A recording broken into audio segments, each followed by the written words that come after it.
Hi friends, வீடெல்லாம் இன்றைக்கி பார்த்தீங்கன்னா டீப் கிளீனிங் வேலை தான் நடந்துருக்கு. பையன் தான் பார்த்துன்னு இருக்கான். எங்களுக்கு பார்த்தீங்கன்னா கிச்சனில் வேலை கரெக்டாக இருந்தது.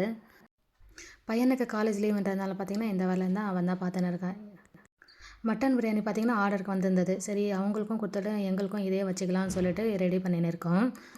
ஆல்ரெடி பிரியாணி வீடியோ பார்த்தீங்கன்னா நிறைய நம்ம சேனலில் வந்து ஷேர் பண்ணியிருக்கேன். ஸோ அதனால் பார்த்தீங்கன்னா இதே டீட்டெயில் வீடியோவாக நான் எடுக்கலை. கொஞ்சம் கொஞ்சம் கிளிப்பிங்காக தான் எடுத்திருக்கேன். வத்த குழம்பு எப்படி ஆர்டர் பண்ணுறதுன்னு சொல்லிட்டு நிறைய பேர் கேட்குறீங்க. ஸோ வேலை பார்த்தீங்கன்னா வாட்ஸ்அப் நம்பர் கொடுக்குறேன். அந்த நம்பரில் பார்த்தீங்கன்னா உங்களுக்கு தேவையான வத்த குழம்பு பார்த்தீங்கன்னா நீங்கள் வந்து ஆர்டர் வந்து கொடுத்துக்கலாங்க.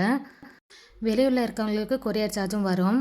பிரியாணி பார்த்தீங்கன்னா செஞ்சுன்னு இருக்கும்போது தால்ச்சா வந்து செஞ்சிடலான்னு சொல்லிட்டு ஆர்டர் பண்ணவங்க பார்த்தீங்கன்னா மட்டன் பிரியாணிக்கு தயிர் பச்சடி மட்டும் போதும்னு சொல்லிட்டாங்க. தால்ச்சா வீட்டுக்காக வந்து ரெடி பண்ணியிருக்கேன். இது கூடவே பார்த்தீங்கன்னா அந்த கோகனட் ரைஸும் பிஸ்மில்லாபாதும் காம்போ வந்திருந்தது. அதுக்காக பார்த்தீங்கன்னா ரெடி பண்ணி கொடுத்துருந்தேன். மன்னவ தான் பேக்கிங் வேலையெல்லாம் பார்த்துன்னு இருக்காரு.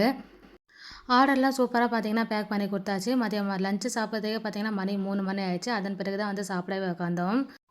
சாப்பாடும் பார்த்தீங்கன்னா நல்ல பலன்னு வந்திருந்தது. வீட்டுக்காக பார்த்தீங்கன்னா கூடவே இந்த சிக்கன் பக்கோடாவும் செஞ்சுருந்தேன். சிக்கன் பக்கோடா பார்த்தீங்கன்னா ஹோம்மேட் மசாலா தான். எதுவுமே பார்த்தீங்கன்னா கடையில் வாங்கி போடுற மசாலாவே இல்லை.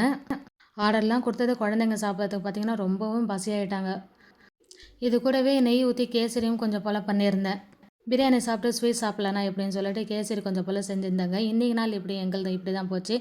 இந்த வீடியோ பிடிச்சிருந்தா லைக் ஒன்று கொடுத்துருங்க. மறக்காம சேனல் சப்ஸ்கிரைப் பண்ணிக்கோங்க. Bye friends.